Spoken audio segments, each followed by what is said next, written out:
അത് സ്വർഗീയ പൗരത്വം പ്രാപിച്ച സ്വർഗീയ പൗരത്വത്തിന്റെ ഗൗരവം തിരിച്ചറിയുന്ന ഒരു ദൈവത്തിനെ സംബന്ധിച്ചിടത്തോളം അപരാധങ്ങൾ തന്റെ അവസാനമല്ല, അപരാധങ്ങൾ തന്നെ അപമാനിക്കുന്നതല്ല, അപമാനങ്ങൾ തന്നെ അവൻ തകർത്ത് കളയുന്നതല്ല. ഇതെന്നെ തകർക്കത്തില്ല. എന്നെ വിളിച്ചത് സ്വർഗീയ വിളിയാണ്, എന്നെ വിളിച്ച വിളി ശ്രേഷ്ഠ വിളിയാണ്. എന്നെ വിളിച്ചത് ഇവിടെ ആരുമല്ല, എന്നെ വിളിച്ചത് സ്വർഗത്തിന്റെ പൗരനായി എന്നെ തീർത്തത് ആ സ്വർഗീയ കർത്താവാണ്. ഈ ബോധ്യമുള്ളവൻ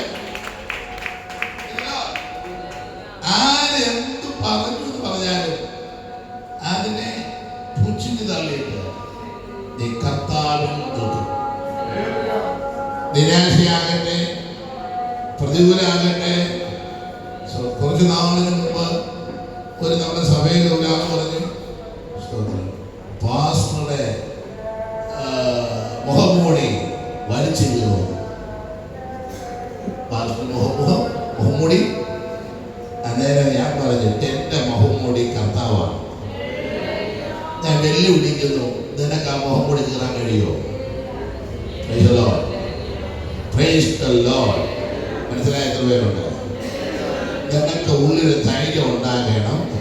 ആര് നിന്നെ വലിച്ച് കീറുമെന്ന് പറഞ്ഞാലും, ആര് നിന്നെ വലിച്ച് ചെയ്തെന്ന് പറഞ്ഞാലും, നീ നിന്റെ മുഖം കർത്താവാണെങ്കിൽ, നീ സ്നാനപ്പെട്ട കർത്താവിനോട് ചേർന്ന് ഒരു സ്വർഗീയനായതിനു ശേഷം നിനക്ക് ഉറപ്പുണ്ടെങ്കിൽ ഞാൻ സ്വർഗത്തിന്റെ ഉടമയാണ്, സ്വർഗീയന്റെ വകയാണ് എന്ന് ഉറപ്പ് നിനക്കുണ്ടെങ്കിൽ, എനിക്കുണ്ടെങ്കിൽ, ആ മുഖംമൂടി എന്റെ മുഖംമൂടി കർത്താവെങ്കിൽ ഈ കർത്താവിനെ വലിച്ചു കീറാൻ ആർക്കെങ്കിലും കഴിയുമോ? ഹലോ,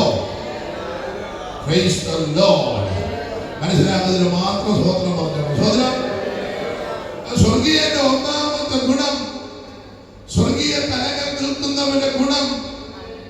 ഒത്തിരി കാര്യങ്ങൾ പറഞ്ഞു, എത്ര പേര് ഓർക്കുന്നുണ്ടെന്ന് അറിയത്തില്ല. ദൈവം ഈ ഭൂമിയിൽ നമ്മുടെ ബന്ധുക്കളുടെ ഇടയിൽ നിന്നും ചർച്ചക്കാരിടയിൽ നിന്നും ഒക്കെ വിളിച്ച് വേർതിരിച്ച്, അല്ലെ, കുറെ ഒത്തിരി പേരുണ്ട്. ദൈവത്തെ അറിഞ്ഞ നിങ്ങളുടെ കുടുംബങ്ങളിൽ ദൈവത്തെ അറിയാത്ത ഒത്തിരി പേരുണ്ട്. ഇന്നും വിഗ്രഹത്തെ ആരാധിക്കുന്ന ഒത്തിരി പേരുണ്ടല്ലോ. അതിന്റെ നടുവിൽ നിന്നും ദൈവം വിളിച്ച് വേർതിരിച്ചത് ഈ ലോകക്കാരായി പിന്നെ ജീവിക്കാനല്ല, ലോകത്തുള്ളവരെ പോലെ ജീവിക്കാനല്ല, അവരിൽ നിന്നും ഒരു ശ്രേഷ്ഠ ജാതിയായി ഇതുപോലൊരു